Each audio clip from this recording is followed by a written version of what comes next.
You have been outspoken on the new recruiting calendar and specifically the early signing period. And just to discuss that for our viewers out there, the early signing period, part of the recruiting calendar that kicks in now, that's going to be a 3-day window for the national letters of intent to be signed December 20th through the 22nd. It affects the JUCO policy and then also official visits now being pushed into the back half of a high school junior's year.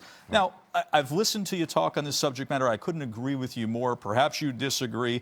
But as the father of a prospect who has committed someplace, I see it with my son alone.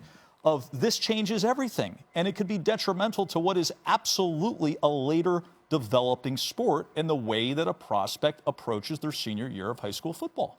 Right. I think we've taken some of the things that we've used in basketball that have had some success, and we're trying to apply them in football, but I think they're totally two different games.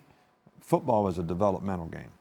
So if we continue to move this recruiting calendar up and we make the signing date before a guy's senior year, a player that develops in his senior year, which for bigger players is not uncommon at all because their balance, body control, everything catches up.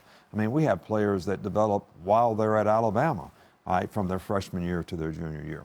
So those guys are going to get bypassed because we're going to be forced to make decisions about every player in their sophomore and junior year, which won't be fair to the late developer. And the other sort of consequence of this is we saw this year for the first time 2 players did not play on their team in college in bowl games because of NFL.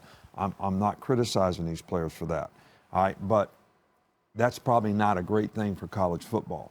If we start signing players before their senior year in high school, you're going to see the same thing happen with high school players.